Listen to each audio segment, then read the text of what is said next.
වට පීඩනයක් ඇති නොකරන අවංක ගුණ යහපත් රජවරුන්ට පමණයි රටක් රාජ්‍යයක් දසරාජ ධර්මයෙන් හෝ දැහැමින් සෙමින් හෝ පාලනය කිරීමට පුළුවන්. උදේන තරුණ කුමරා රජකමට පත් වී මඳ කල ගෙවී ගියා පමණයි. බර්මස්පුරයට නව ඉරක් උදා වුණා. රට නව මඟකට යොමු වුණා. පස්පවින් මහජනතාව වැළකුණා. රටට සෞභාග්‍ය උදා වුණා. මේ සියල්ලටම මුල වුණේ යකුන් පිදීම හා බිලි පූජා තහනම් කිරීම.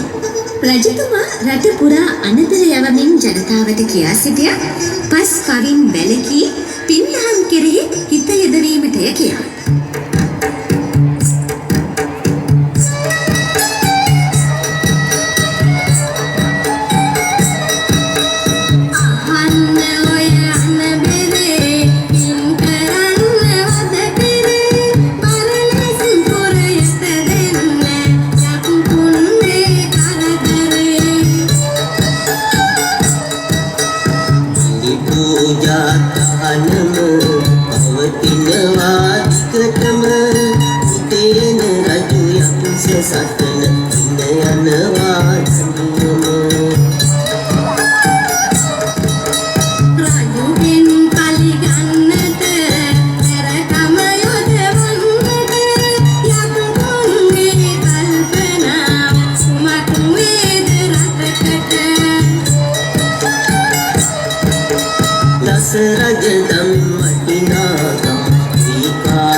යක්ෂයින්ගේ ත්‍රස්තවාදී වැඩ එන්නම වැඩි වුණා.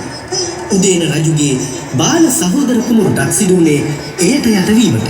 අපට අංක 6 තරණ සිතුවම පෙන්වා දෙනවා දිනක් එම රාජකීය සහෝදර කුමරා සිය පෙම්වතිය සමග කීයක් අයින් රජමල් උයනේ ප්‍රීතියෙන් කාලය ගත කරන අන්දම.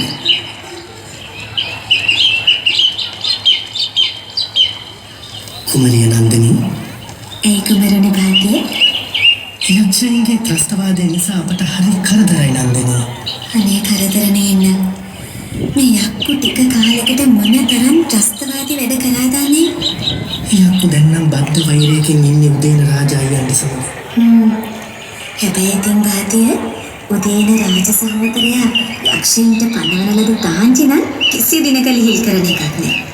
සහෝදර උදේන කිව්වලු මසුරන් කෝටි ගණන් දුන්නා. තමාව මරා දැම්මා. තීරණ වෙනස් කරන්න නැති කියලා. හැබැයි බාති ඔබේ අල්ලන්නේ නම් හරි කෙලින් වැඩ කරන පාලකයෙක් නේද? නැතුව